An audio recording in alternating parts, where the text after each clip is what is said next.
ಕರ್ತನಲ್ಲಿ ಪ್ರಿಯರೇ, ನಿಮ್ಮೆಲ್ಲರನ್ನು ಯೇಸು ಕ್ರಿಸ್ತನ ನಾಮದಲ್ಲಿ ಸ್ವಾಗತಿಸುತ್ತೇನೆ.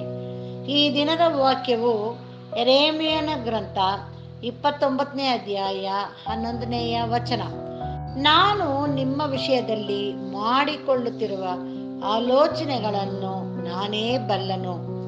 ಅದು ಅಹಿತಕವಾದ ಆಲೋಚನೆಗಳಲ್ಲ, ಹಿತವಾದ ಯೋಚನೆಗಳೇ.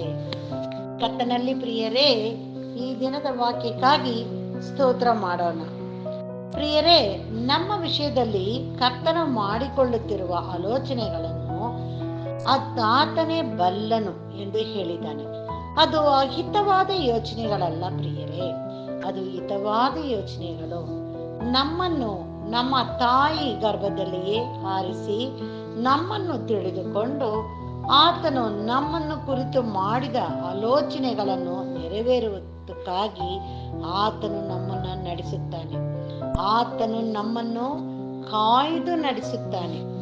ಲೋಕದಲ್ಲಿ ನಮ್ಮನ್ನ ಕುರಿತು ಹಿತವಾದ ಯೋಚನೆ ಮಾಡುವವರು ಎಷ್ಟು ಜನ ಇದ್ದಾರೆ ಯೋಚಿಸಿ.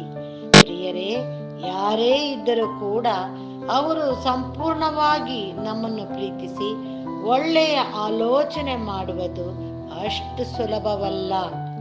ಆದರೆ ನಾವು ಯಾವ ಸ್ಥಿತಿಯಲ್ಲಿ ಇದ್ದರೂ ನಮ್ಮನ್ನು ಕ್ಷಮಿಸಿ, ನಮ್ಮನ್ನು ನಾವು ಯಾವ ಸ್ಥಿತಿಯಲ್ಲಿ ಇದ್ದೇವೆ ಎಂದು ನಾವು ತಿಳಿದು ಪಶ್ಚಾತ್ತಾಪದ ಹೃದಯದಿಂದ ಆತನ ಬಳಿ ಹೋದರೆ ಆತನು ನಮ್ಮನ್ನು ಕುರಿತು ಮಾಡಿದ ಹಿತವಾದ ಆಲೋಚನೆಗಳಲ್ಲಿಯೇ ನಮ್ಮನ್ನು ನಡೆಸಿ ನಮ್ಮನ್ನು ಮತ್ತೊಬ್ಬರಿಗೆ ಆಶೀರ್ವಾದವಾಗಿಯೂ ಪ್ರಾರ್ಥಿಸುವವರಾಗಿಯೂ ಇಡುತ್ತಾನೆ.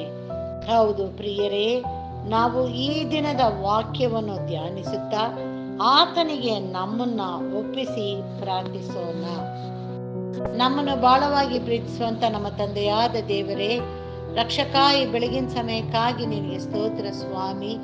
ಈ ದಿನದಲ್ಲಿ ನೀನು ಕೊಟ್ಟಂತ ವಾಕ್ಯಕ್ಕಾಗಿ ನಿನಗೆ ಸ್ತೋತ್ರ ತಂದೆಯೇ. ಹೌದು ಅಪ್ಪ, ಎಷ್ಟೋ ಜನ ಈ ದಿನವನ್ನು ನೋಡದೆ ಹೋಗಿದ್ದಾರೆ. ಆದರೆ ನೀನು ನಮಗೆ ಆಯುಷ ದಿನವನ್ನು ಹೆಚ್ಚು ಮಾಡಿ ಆ ದಿನದಲ್ಲಿ ನಿನ್ನನ್ನು ಕೊಂಡಾಡ್ಲಿಕ್ಕಾಗುವಂತೆ ನೀನು ಕೊಟ್ಟಂತ ನಿನ್ನ ಕೃಪೆಗಾಗಿ ನಿನ್ನ ನಾಮಕ್ಕೆ ಅನಂತ ಸ್ತೋತ್ರವನ್ನು ಸಲ್ಲಿಸುತ್ತೇವೆ.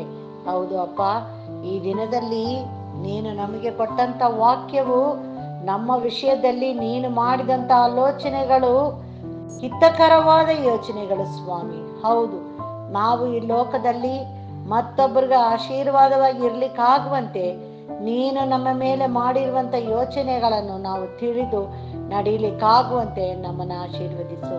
ನಮ್ಮನ್ನ ಮಾತ್ರವಲ್ಲ ಕರ್ತನೆ, ಎಲ್ಲಾ ಕುಟುಂಬದವರನ್ನು ನೀನು ಆಶೀರ್ವದಿಸು. ನಮಗಾಗಿ ಮಾತ್ರವಲ್ಲ, ಮತ್ತೊಬ್ಬರಿಗಾಗಿ ಬೇಡುವಂತ ಪವಿತ್ರಾತ್ಮನ ಶಕ್ತಿಯನ್ನು ಕೂಡ ನೀನು ನಮಗೆ ದಯಪಾಲಿಸಿಕೊಟ್ಟು ಎಲ್ಲರನ್ನೂ ನಿನ್ನ ರೆಕ್ಕೆ ಮರೆಯೊಳಗೆ ಇಟ್ಟು ಮುಚ್ಚಿ ಮರೆ ಮಾಡು ಎಂಬುದಾಗಿ ನಿನ್ನಲ್ಲಿ ಬೇಡುತ್ತೇವೆ ಸ್ವಾಮಿ.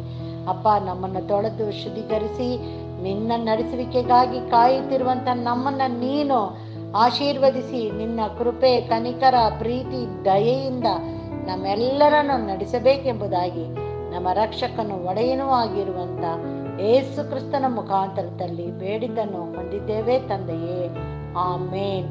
ದೇವರು ಈ ವಾಕ್ಯವನ್ನು ಮತ್ತು ನಮ್ಮೆಲ್ಲರನ್ನು ಆಶೀರ್ವದಿಸಲಿ. ಆಮೇನ್.